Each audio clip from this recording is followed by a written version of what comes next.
ایک آدمی نے شادی کرا بیٹھا تگڑے قبیلے میں، امیر لوگوں میں، تو نبی پاک صلی اللہ علیہ وسلم نے منع فرمایا کہ جو عورت عزت اور مال کے لحاظ سے تم سے اونچی ہو اس سے نکاح نہ کرو، جو عزت اور مال کے لحاظ سے تم سمجھو نا کہ مجھ سے چھوٹے طبقے میں، اس کے ساتھ شادی کرو، وہ عزت زیادہ کرتی ہے۔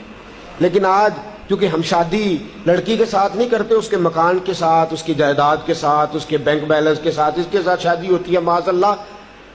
وہ شادی کرا بیٹھا اونچے قبیلے میں، بیوی ڈانٹتی ہے، بندہ ہے ماڑا، وہ بیچارہ کہہ بھی کچھ نہیں سکتا۔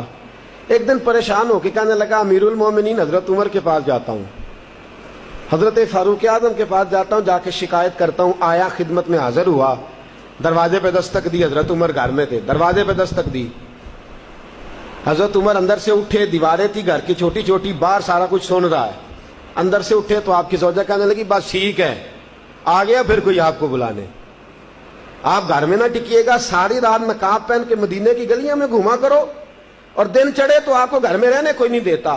آپ نے تو بالکل گھر کا خیال کرنا ہی چھوڑ دیا ہے۔ مجھے تو سمجھ نہیں آتی کہ ساری ذمہ داریاں مجھ پہ ڈال دی ہیں، کچھ خیال ہونا چاہیے، کچھ آپ کو احساس ہونا چاہیے۔ حضرت عمر چپ کر کے سن رہے ہیں، اب وہ بھی بندہ باہر کھڑا سن رہا ہے۔ کافی دیر گزر گئی تو حضرت عمر کہنے لگے اگر تیری بات ختم ہو گئی ہے تو میں جاؤں؟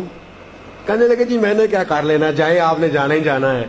حضرت عمر ہنسے، باہر آ گئے، باہر آ کے اس کو کہنے لگے کیا بات ہے بھی تیری، کیا مسئلہ ہے، کس لیے آیا ہے؟ تو وہ ہنسنے لگا، کہنے لگا حضور میں آپ کو کیا مسئلہ بتاؤں، میری اتنی ڈاڈی نہیں جتنی آپ کی ہے، میں تو آیا تھا اس غرض سے کہ اپنا دکھڑا سناؤں گا، تو آپ تو زیادہ دکھی ہیں مجھ سے۔ وہ جو کام اندر ہو رہا تھا وہ میں معذرت سے سن بیٹھا ہوں، چونکہ کھڑا دروازے پہ تھا۔ تو حضور میں جس مقصد کے لیے آیا تھا مجھے تو اپنی بھول گئی ہے، مجھے تو آپ سے ہمدردی ہو گئی ہے۔ حضرت فاروق اعظم مسکرائے اور جو جملہ ارشاد فرمایا وہ بڑا قیمتی۔ آپ نے فرمایا اللہ کے بندے، میں ساری رات باہر گزار دیتا ہوں، سارا دن رسول اللہ کی امت کی دیکھ بھال کرتا ہوں، میرے بچے پیدا کرتی ہے، پھر میرے بچے پالتی ہے، میرے کپڑے دھوتی ہے، کھانا پکا کے رکھتی ہے۔ فرمایا تو دیکھ تو صحیح کہ مجھے اپنی بیوی پر سب سے بڑا فخر یہ ہے کہ میں کئی راتیں بھی گھر نہیں آتا تو میرا بستر کبھی ناپاک نہیں ہو سکتا۔ کردار کی بادشاہ ہے، پردے کی بادشاہ ہے۔ فرمایا مجھے اس پر فخر ہے، میں روزانہ اونچا بولتا ہوں وہ سنتی ہے، کبھی کبھی وہ بول لیتی ہے تو میں بھی سن لیتا ہوں، میری بیوی ہے، کوئی غیر تو نہیں نا، میری بیوی ہے، کوئی غیر ہے۔ روز میں اونچا بولتا ہوں تو سنتی ہے، تو کبھی کبھی سن لینا چاہیے۔ کب؟ کبھی کبھی سن، لڑائی نہیں ہوگی انشاءاللہ۔